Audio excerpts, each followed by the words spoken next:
Welcome to Restore the Glory podcast. My name is Jake Khym. And I'm Bob Schuchts. We're two Catholic therapists sharing what we've learned personally and professionally to help you on the journey of restoration. If you've been blessed by our podcast, please prayerfully consider partnering with us on Patreon. Your support will help cover the cost to produce the podcast, but will also give you access to exclusive content like monthly reflections and special live stream teachings. Go to patreon.com/restoretheglory and join the mission of experiencing the restoration of our God-given glory.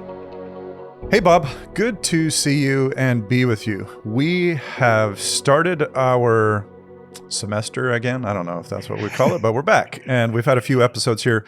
The last episode that we had was with, I don't know, we'll call him a friend now, Carl Lehman, Dr. Carl, and just talking about Emmanuel healing and just the beauty of that. And so a topic that came up from that episode that we wanted to dive into a step further was trust and barriers to trust. And I want to kick us off with a story that to me is just such a great example of this. So every year, Heather and I do a men's retreat and a women's retreat. And obviously, Heather's the lead of the women's retreat. So she had a friend of hers, Rachel Herbeck. So shout out to Rachel Herbeck, a great speaker who came and was speaking about Jesus, and particularly about intimacy with Jesus.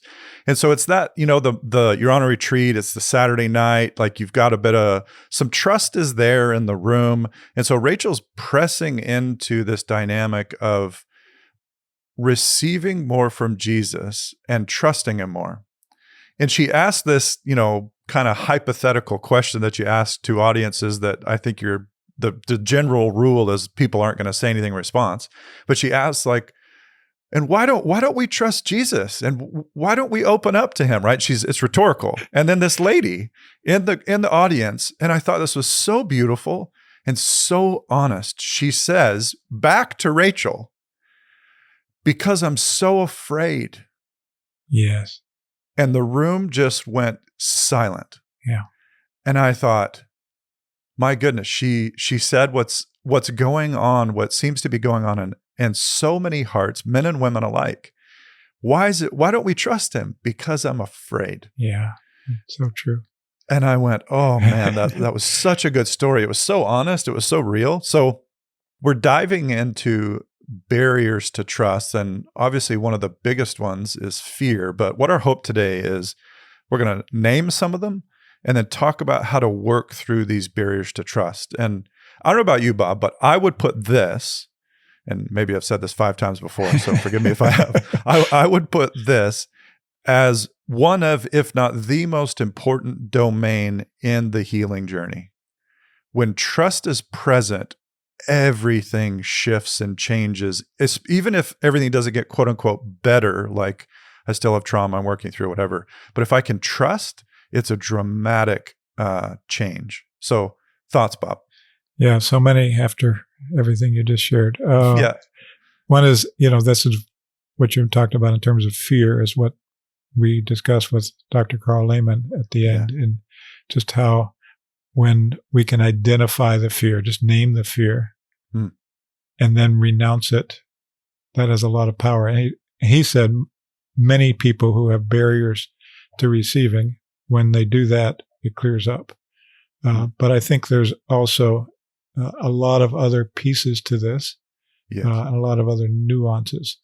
And so if we think about what trust is, trust is the experience of being able to, this isn't a definite dictionary definition, but being able to feel safe in receiving, right? Yes. It's, I can open myself to receive and continue to be vulnerable with another. So every kind of trauma interferes with that. Right? A whole lifetime of type A and type B trauma. Yeah. And I think we've talked about that before, but type A is not getting the things we need, the absence of good things, and type B being the bad things that happen to us. Both of those shatter our trust. And so trauma, by its definition, affects the core of our ability to trust and to be vulnerable. Yeah, man. Okay, so we got a lot going on back and forth here because I'm having a lot of thoughts about what you just said. So, all right, we got to slow it down a little bit. Yeah. The thought that comes to mind is Genesis 3:10, and I'm pretty sure I've said this before. Is that to me, this is possibly the most psychologically brilliant phrase ever written down. So, the Father's approaching Adam. Adam and Eve have just fallen. The Father asks, "Where are you?" And the response is, "I was afraid because I was naked, and so I hid." Mm-hmm. All that dynamic together is a lot of what you see in trust. So naked is the vulnerability, receptive part. And I was afraid of that. And so I covered it up. And there's the barrier. I hid. And I'm hearing you nuance, the versions of hiding are many. Yeah. And that's what we would call a barrier to trust. Yeah. And there's another dynamic here that you alluded to that I think from a psychological perspective is just really helpful to name for folks, which is we have a nature. We're made in a particular way. And the way that I put it is it's pretty obvious with a tree when you say, "Oh, what is that?" And you go, "Oh, it's a tree." Well, what does it need to be able to thrive? And you can list the 4 or 5: sun, water, dirt, whatever. But when you take, and what we're speaking to there is its nature. It needs things. And if it doesn't get those things, the absence of it, it hurts the tree. Or if something happens to it that shouldn't, it hurts the tree. Like if it's, damaged or somebody runs into it or lightning strikes it. The same stuff happens with humans. We need things to thrive. Trust is meant to be the normal environment by which we operate in. Safety. Like, oh, I know I'm okay. And I know it's going to be okay. Yep. And that is supposed to be normal. That was what we were designed for. But we don't get that. And so we start hardening our hearts to all this receptivity stuff because something's happened that we've interpreted as, that's not good. That's going to hurt me. And that might be true or it might not be true. Right. Our interpretations can sometimes be inaccurate. Or we could have actually really been hurt and we have a real reason to wall things off. So again, we're talking about a psychologically normal dynamic here. When something happens contrary to my nature, I try to protect myself. That's normal. The problem is that one lesson gets generalized across all of life. And so you have people going, "Man, my dad was really abusive," let's say. Now I don't trust any man. Yeah. Including Jesus. Right. Now we have a barrier to trust because of a traumatic event. Yeah. Now vows have entered into it and yes, judgments and beliefs. And can we maybe list some of those, Bob? Like when we say barriers to trust, you're doing it right there. And maybe we can just go through a fuller list. So you had mentioned before we threw the mics on some of the ones. So vow is a barrier to trust. And maybe we can touch on each one of these. What's another one? A judgment is a barrier to trust. Yeah. Our beliefs, again, our series on the anatomy of a wound, all those are barriers to trust.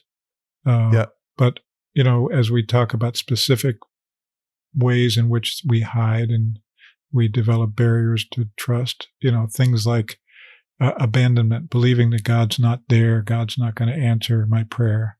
Yes. Rejection, I'm not lovable. And so the wound itself is a barrier to trust. Yep. Yeah. So I have vows, judgments, beliefs, and wounds. We're almost in the anatomy of a wound, which is interesting. Yeah, it is interesting. Yeah, we didn't anticipate that when we came into this. Would you agree with that, though? Like when you hear that resonates for me. Yes. Yeah, it definitely. And I think there are things that we don't deal with specifically in the anatomy of a wound, like dissociation. That's good. But I think dissociation is connected to all of those things.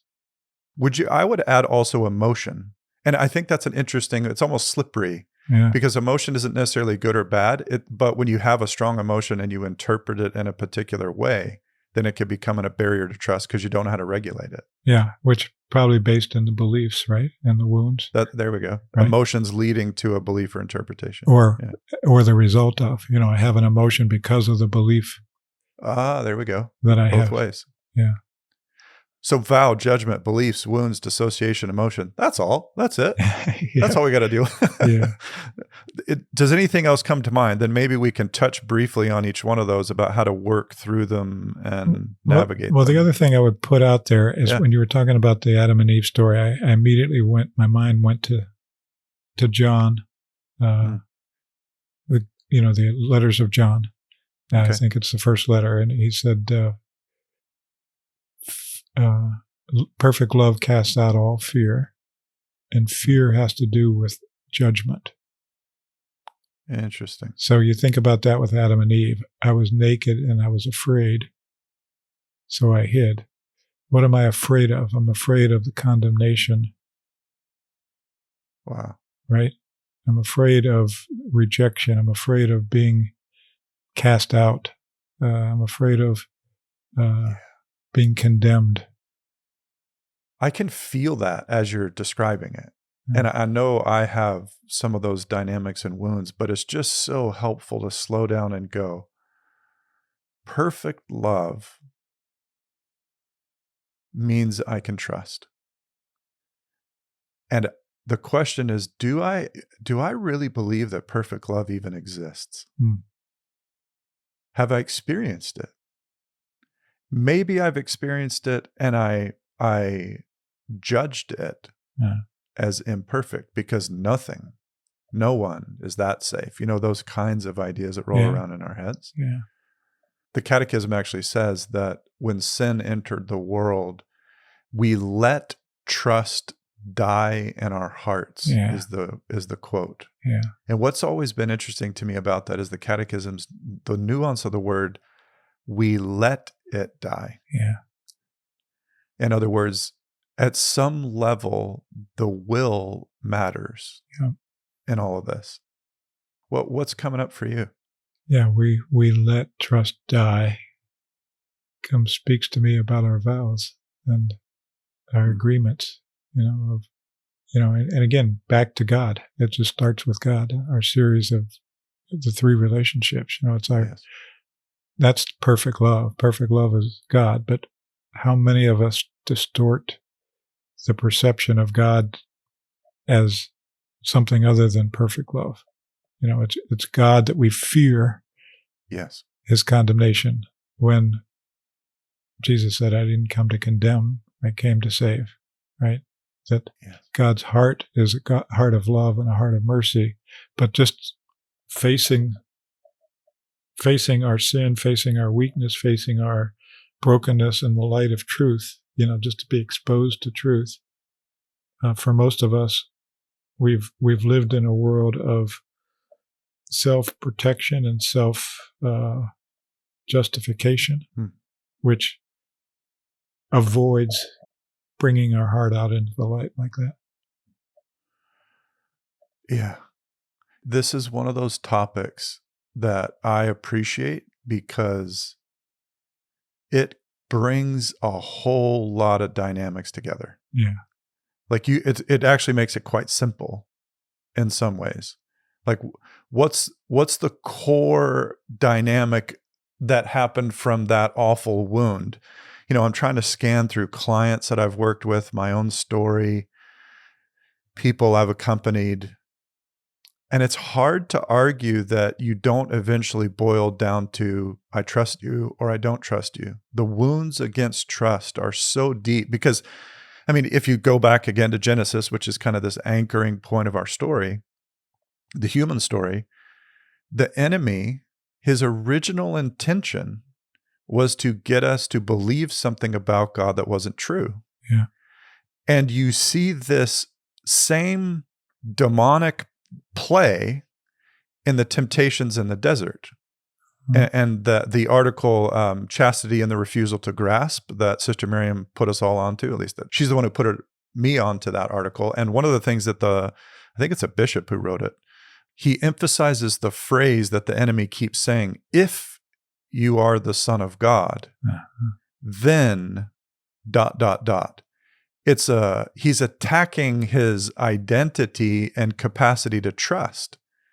So if you're the Son of God, then why would this be happening to you? You should take matters into your own hands, which is you should stop trusting that God will take care of you. Yeah. And Jesus keeps coming back to him with, no, even in the struggle, I will trust. And that's where it's so hard, because you go, I've been here before. This Yeah. doesn't work well. Right. I will be hurt. I have this experience, right? And there's where vows, I will never let myself be hurt again, because there's the vow, never let myself be hurt again, because you can't trust people. They'll always hurt you. There's the judgment. Uh-huh. I'm not safe. I will not be okay. There's That's the belief. Yeah. And that happened here and here and here. Yeah. Yeah. There's the wound.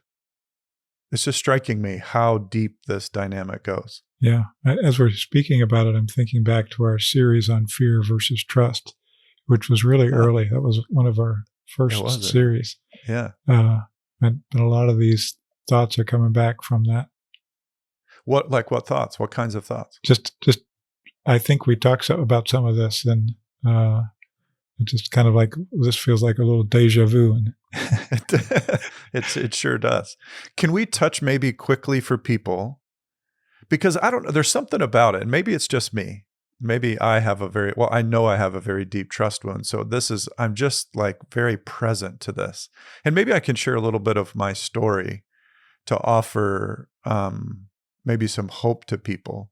I think it's fairly well known. Heather and I talk about it quite publicly, that we are perpetually on the operating table of wounds and healing. We just basically never, quote unquote, leave the doctor's office. Like we've set at camp in the divine surgeon's operating, or in his office.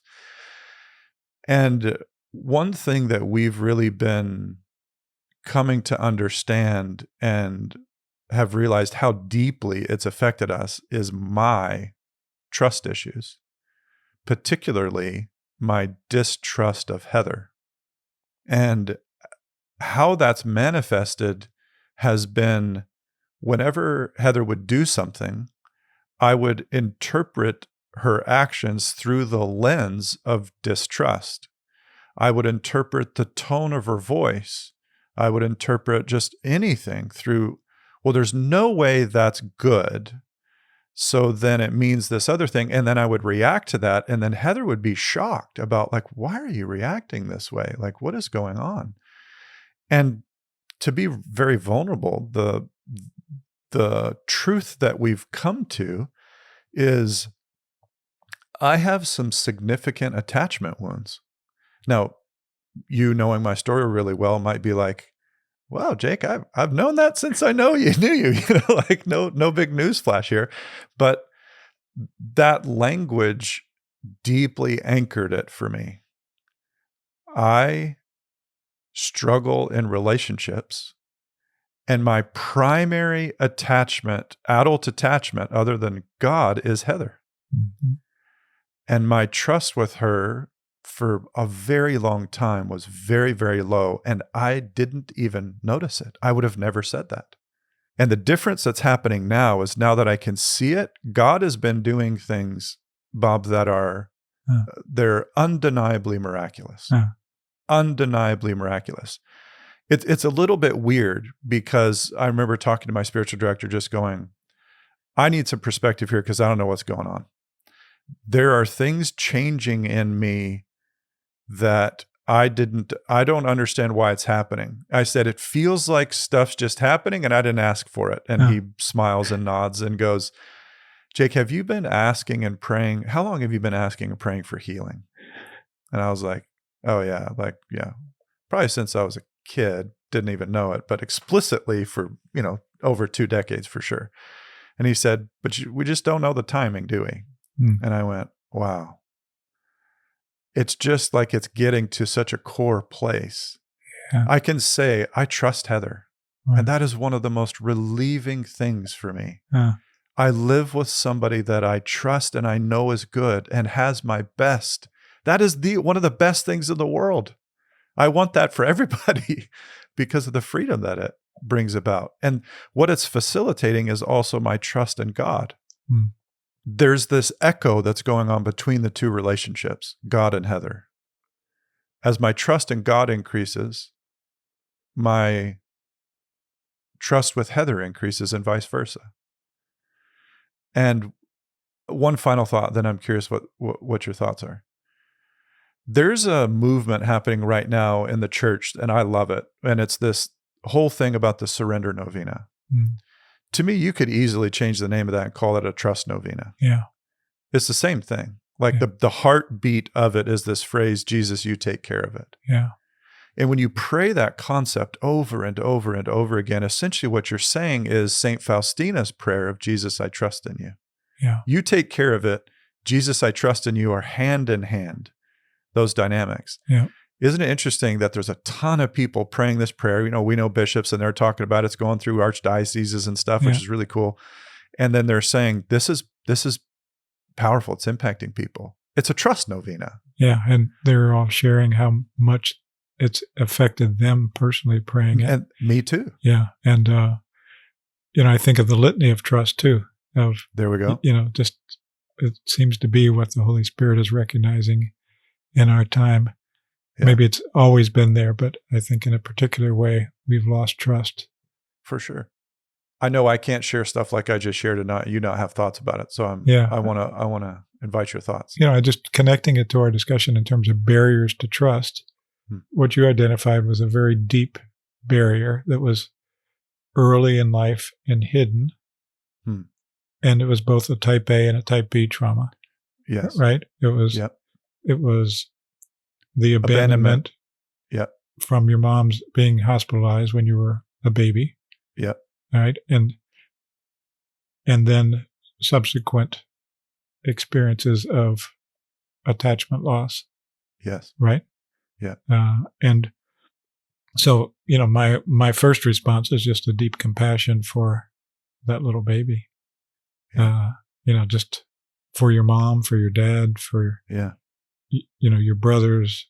It's just a sense of, wow, what a vulnerable place that is and how deep that is. And it's taken all of this work of healing to get secure enough to allow that place to come to the surface and open, even though you knew about it.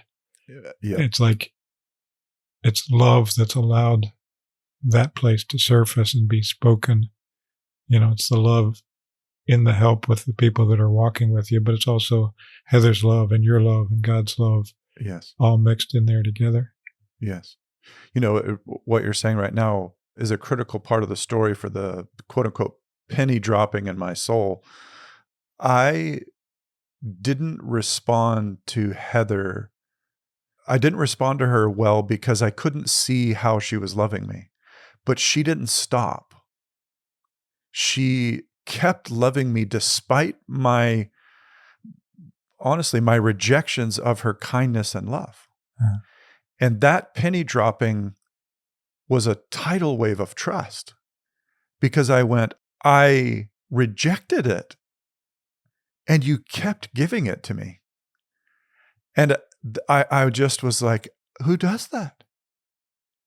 And Heather very lovingly said, I know. And I'm still here.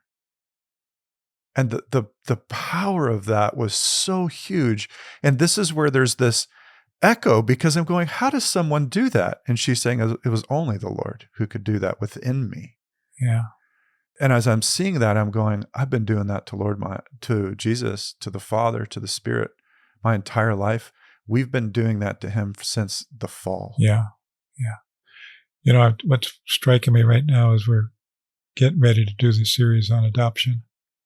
And this is really the issue. This is really the core issue, right? Is that broken relationship that happens, that broken attachment that happens, and the difficulty in trusting. And yet it's the persistent, consistent, ongoing, faithful love that doesn't pull back, that allows that healing to take place. And it's oftentimes through a lot of pushing back and rejection and avoidance and what feels like surviving. Surviving.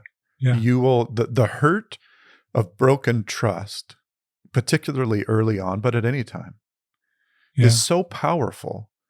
You'll reject the possibility of it for years to come. because the Yeah. pain of losing it is greater than the pain of not having it and then losing it again. Like it's crazy because you shut down the possibility of getting the very thing you need. It's like, it's the whole food poisoning thing. Man, I get food poisoning once. Sorry, I'm never going back to that restaurant. Never again. Right. But not going to smell that food again. Never again. You can bank on it. And I wish that I'd get food poisoning with cookies, because then I'd be a way healthier dude in my life. But anyway, it's that same dynamic. It's a revulsion because of the pain being so much. Yeah. And in my life, my attachment wounds came later, at least the ones that I'm most aware of. And they played out in my relationship with Margie, not as a general, but as a specific. Yes. It's like there were certain incidences that could trigger those attachment wounds with my dad leaving and what happened in my family with that. And so, wherever the trauma happens, it affects trust. It affects our capacity to stay in that place of receiving love. Yes. And then being able to love well from that place. Would you say that, this idea is coming to mind to see if this lands with you. The most core reality of the human person is the relational dimension. Like being in relationship is so core to who we are, like male and female. It's so deeply infused into who we are. We're inherently relational. The primary currency, if you want an economic analogy, an environmental analogy, the literal air you breathe is trust in relationships. And you take out trust, the relationship suffocates. It's almost like the primary ingredient for relationship to be healthy is trust. Yeah. Does that resonate as true to you? I think that's true. Yeah. Yeah. Again, you already brought it up. What did the enemy come after first and foremost? Yeah. Was trust. Yeah. You can't trust God. Right. Right. Yeah. So it's the core. We're created for communion, and it's that doubt about can I trust, and the fear that comes with that. Yeah. That keeps us from being able to experience love. Yeah. Okay, so maybe we can. I'm feeling for our audience who's sitting there like hanging on the like. Okay, it hurts, guys. You got it. You put your finger on it. Can you please stop talking about it? What do I do? And so maybe we can pivot now and talk a little bit about what we can do. Two generic, large categories come to mind. Then maybe we can break them down. I'm curious if you would agree with them. I'll say them and then anchor them. Words and deeds. Dave Verbum says that the primary way that Jesus reveals himself was through words and deeds. He said things and he's truth himself, and he did things that are for the restoration of all mankind. Yeah. And so when I look at that, I go, man, that's how healing happens. Words and deeds, meaning a lot of this stuff, vows, judgments, beliefs, wounds, even dissociation, how those things are restored is through words and deeds. How does that sit with you? Yeah, that's good. I like that connection. Yeah. And with Jesus, the words, as you said, are completely consistent with his deeds. Yes. Which is perfect love. Yes. Right? And when somebody is that trustworthy, that is, their words and their deeds match, and their words are based in truth, and their deeds are based in love, and their words are based in love, then to whatever extent we don't trust is something in us. Yes. Right?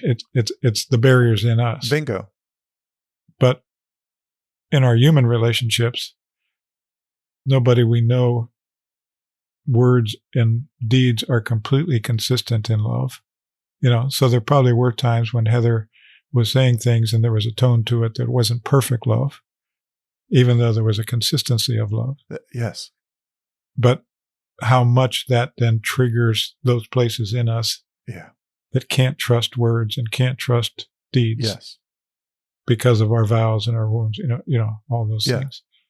But that's how it heals. It heals by the consistency of words and deeds. And I think, that applies both in terms of the encounter of love that happens in a good healing relationship, and the exercise of our will with our words to renounce things, to speak the truth, Yes. to live in the truth. Yes. Just very quickly, and this is maybe a teaser and a foreshadowing for a future series that we're going to do on the Eucharist. But something that's striking me right now is when you go into Mass, you have three primary objects that speak very loudly: the ambo, which is where truth is proclaimed; a crucifix, which is the ultimate sign of the deeds, and the place where those two things come together is an altar. Yeah. And that's where That's transformation occurs. That's good. And so I'm going, these images, these literal things are stamped right into a liturgical service. And when you pick that up, you see words and deeds and transformation occurring liturgically. Yeah. So we'll get maybe that. We'll do that later in our series that's coming up. Bob, let's go through these a bit. Vow. How do words and deeds address trust dynamics that, so I have a trust wound, or maybe we want to go the other direction, wound up, just, it doesn't matter. Let's maybe lay it out for people so that they can go, oh, because I think some people, when they think about healing, they go, I thought I had to be praying with a version of Jake or Bob, and they had to say, what does Jesus want you to know? And then that's how the thing changes.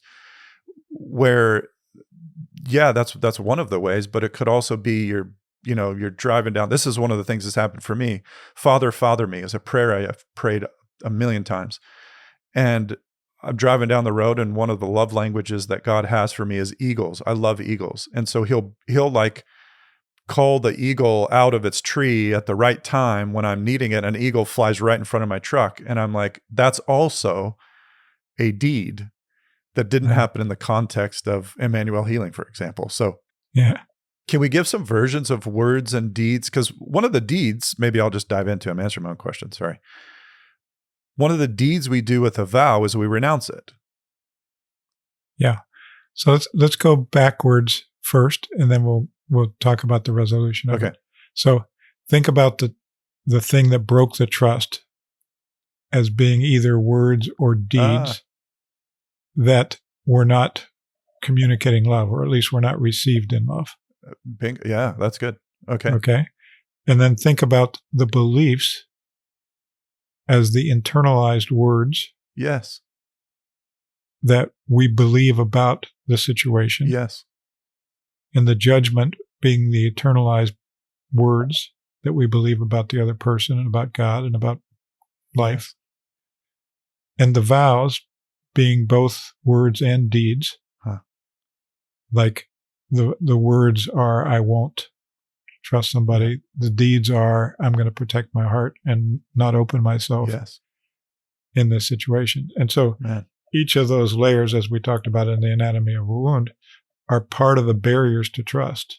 It's like these layers of barriers to trust. And so in the same way, words and deeds of love are what heal each of those stages. So that is cool. Let's go back to vows. That's really cool. Yeah. And just very quickly, I think a lot of people would argue, and just to make sure we're on the same page, I don't know if I would say it's the wound that actually is the problem.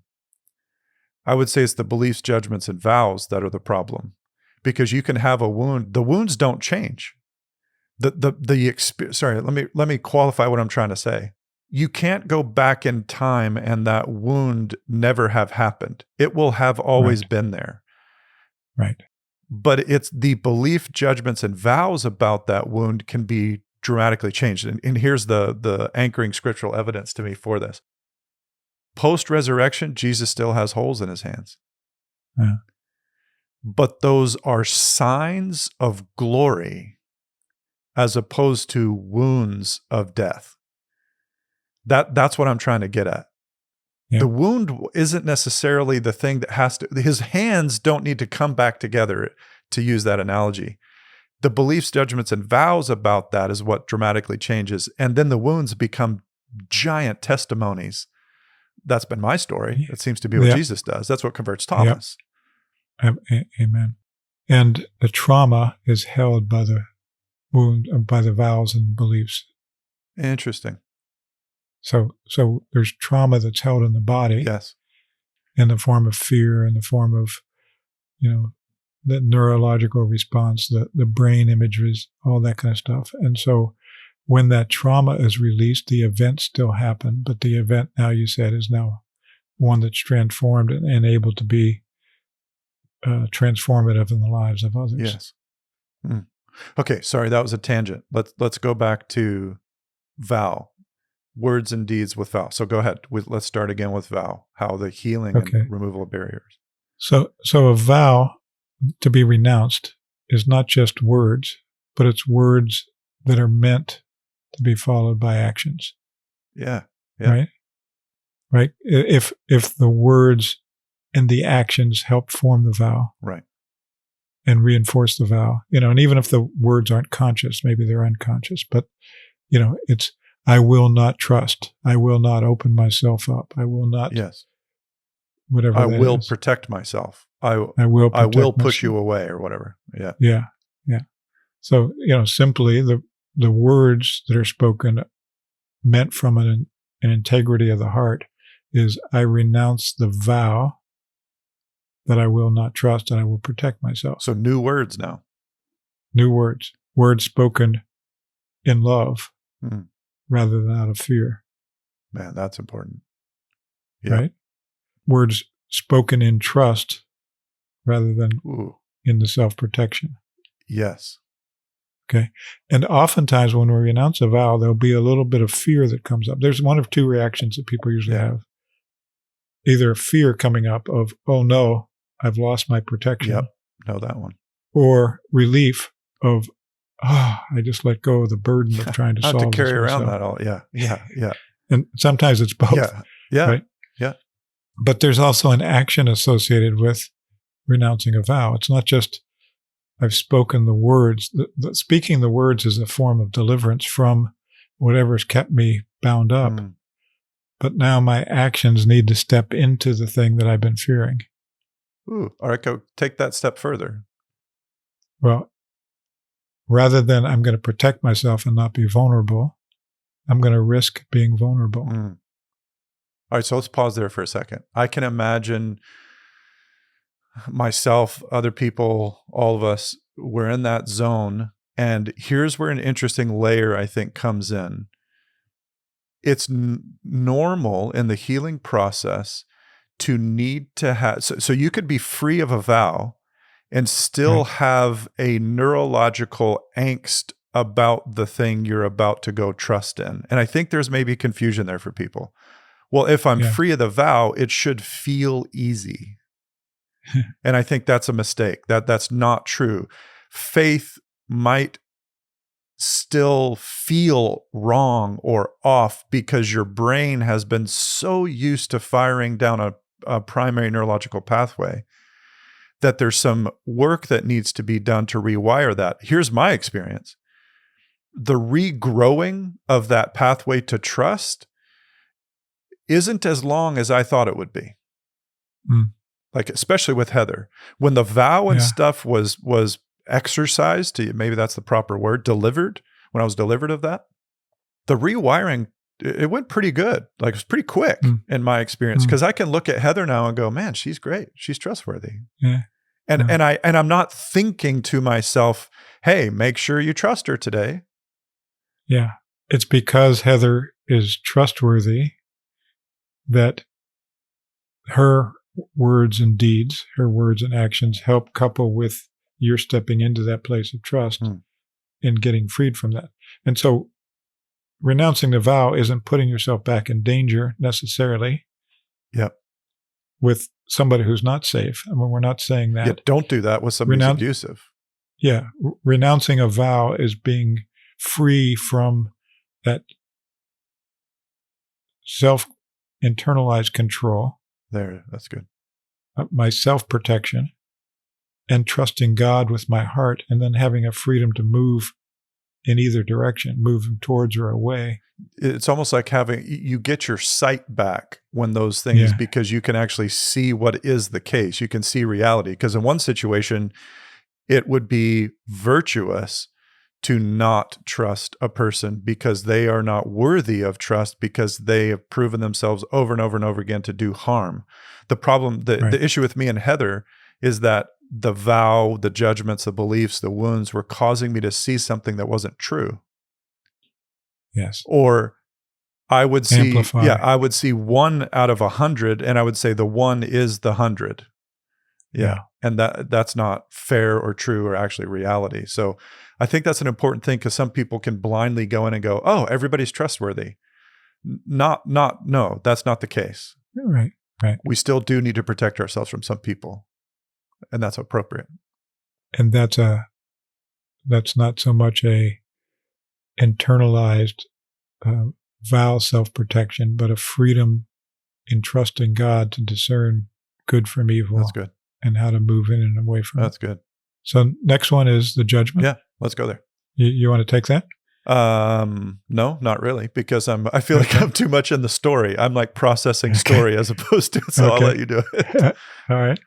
So again, judgment is, I think, both a word and a deed, in the sense of, if I've judged somebody, I've formed thoughts around. I may have spoken it out loud or not spoken it out loud, but I may have formed thoughts around who they are. Yes. So I've colored the perception of them in my judgment. Yes. But that dictates actions. Totally. Like I'm going to do certain things and not do certain things because of that. Yes.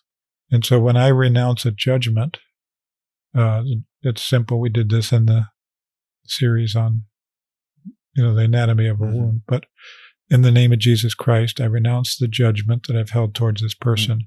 And then really being honest with what the judgment is. And in releasing that judgment, it's not denying the truth of what you observe, but it's renouncing the perception that colors a person all in black. Yes. To protect yourself from feeling vulnerable around them. Yes. Right?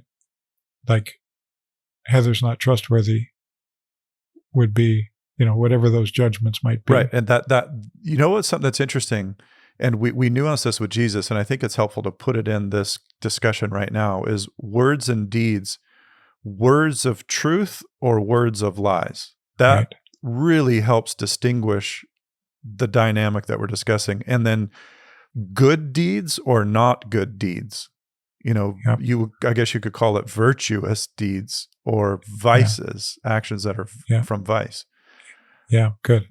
Which is the basis of a lot of our sin. Right? Yeah. And so with that qualifier on words and deeds, to me, a lot of this stuff starts to pop, because what I'm doing in judgment is I'm believing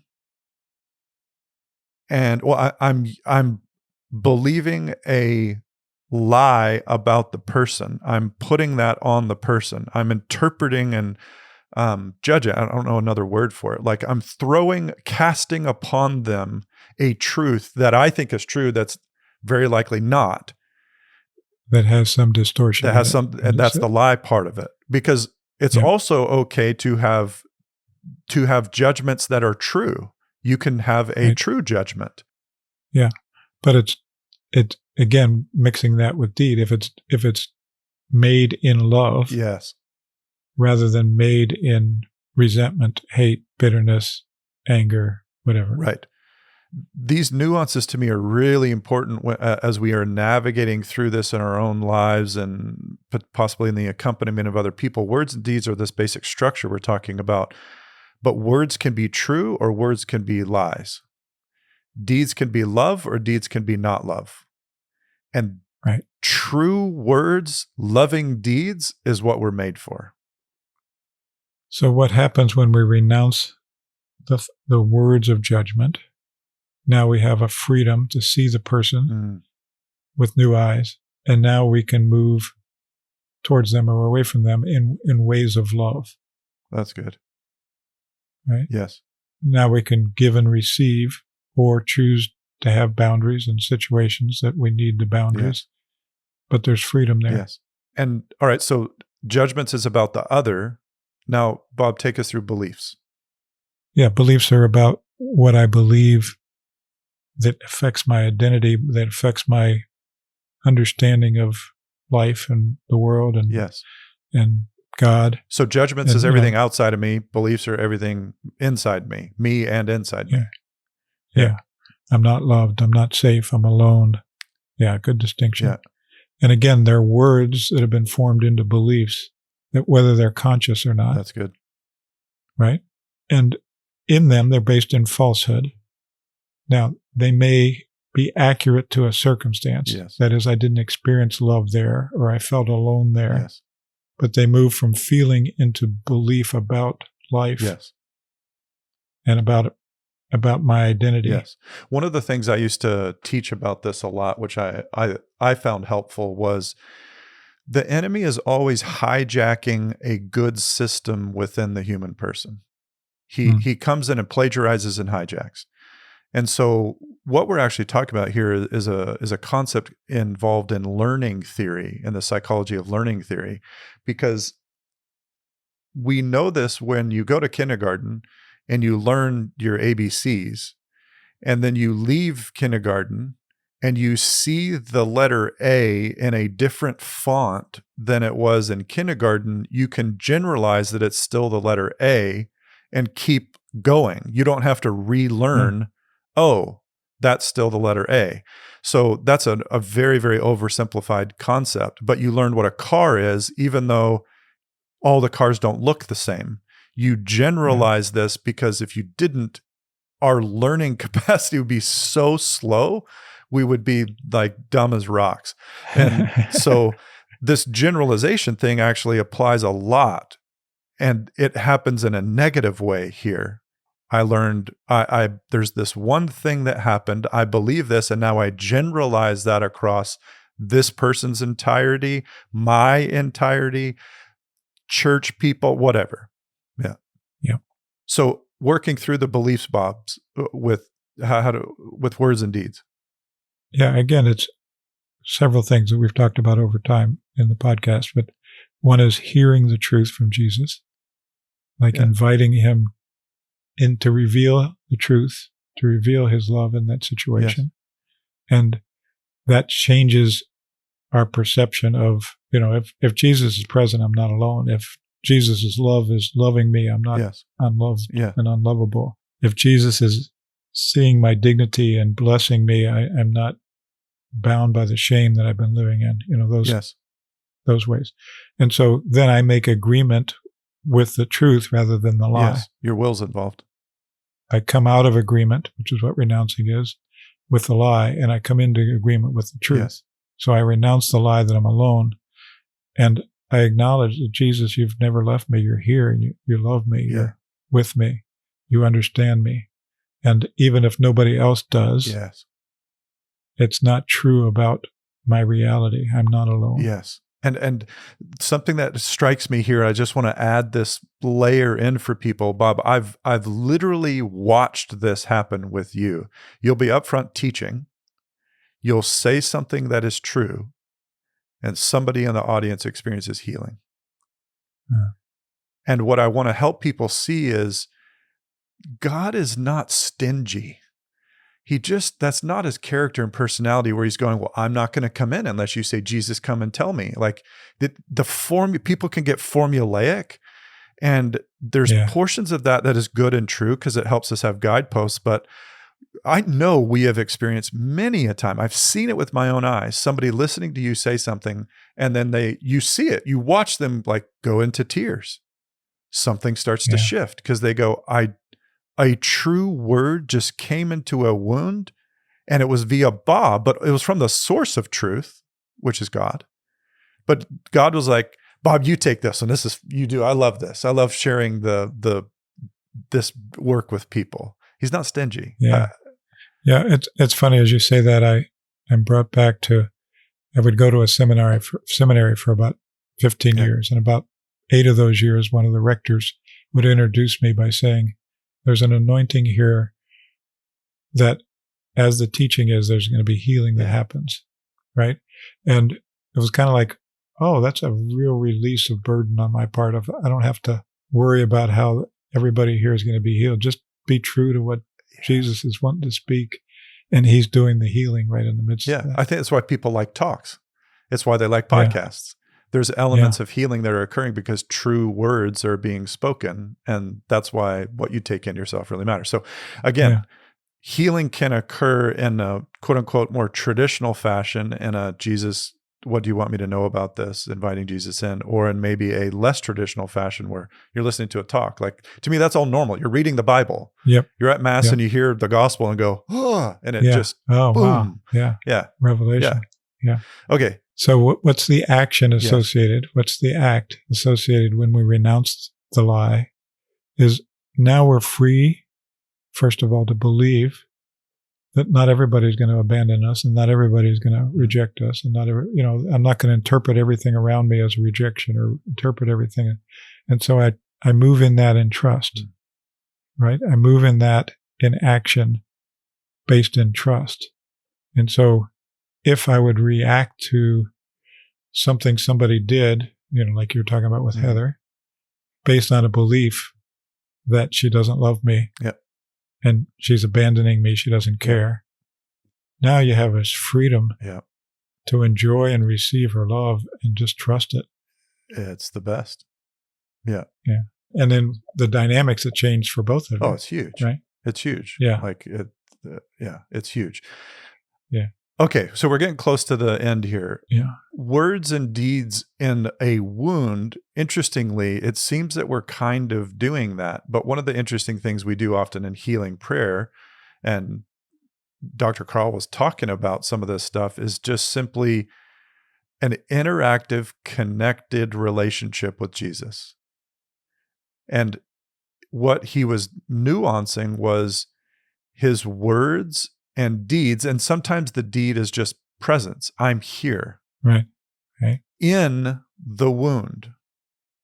Yeah. Healing takes place. Yeah.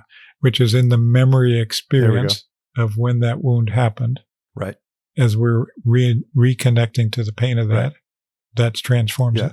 There's a ton of psychology around this. Like EMDR is just one of numerous things where it's the same neurological systems that are operative in these versions. Like in Dr. Carl, I mentioned that a lot with him.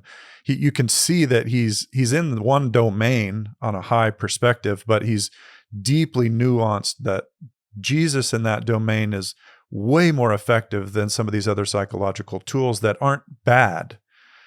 Right. They're just not Jesus.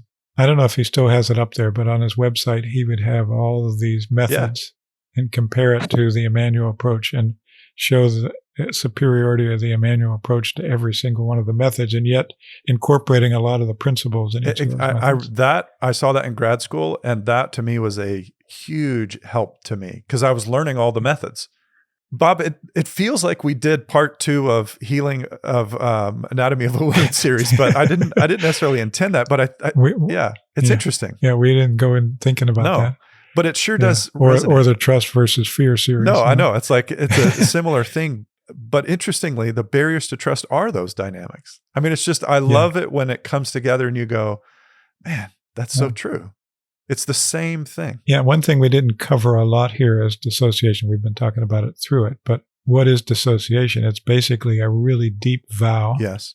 That's good. That's been made at a place of great vulnerability that's still largely unconscious. Yes. And it takes a lot of trust building. That's good. Of words and actions on the people around us that dissociation can begin to break down enough that we can be conscious of how to release it. I think you're planting a seed for another episode, possible series, because dissociation is way more common than people realize. And it's actually a very normal human thing. It's not like a disease. Like we dissociate all the time. It's a normal part of human life. But when we dissociate, like you're saying, to such an intense degree that you block out capacity for relationship, that's now it's something that needs to be addressed. And a lot of people in the trauma world and the psychological trauma world, dissociation is a major part of what they're encountering and dealing with. So I think we should actually touch on that in greater detail and link it back to some of these other things. So, Bob, final thoughts? Like, whew, I feel like we just worked out or something like that. I'm tired. Well, I'm my biggest thought is just the joy of you sharing about the shift in trust. Oh, that's big. it's the best. Like, Yeah, that's big. Yeah. My movement in the area of trust has been very slow and gradual, but there have been some big steps forward too, which really make a big difference. Yeah. So Amen. it's a joy just to hear. Yeah. Thank you. I'm very grateful and eternally grateful to Heather. Like my love for her just keeps getting deeper and deeper and deeper. And man, I'm so glad that she loves Jesus. Yeah, that is a key. So listeners, thanks so much for being with us. And just a reminder about Patreon. If you didn't hear the thing at the beginning, Patreon's a way for you to support the podcast, help us do what we're doing. And you can also get special things from Bob and I once a month, special reflections. Also, we've gotten some great questions, Bob, coming up from people. And so I want to encourage our listeners to continue to send in your questions. We do randomly episodes that are just questions that you have submitted. Some of your questions have actually led to series that we're about to do, like addictions, parenting, etc. So we're going to be getting into that stuff, which is cool. And those are your ideas. So please keep those coming in, listeners. We're really grateful for it. God bless you, and we'll talk to you again soon.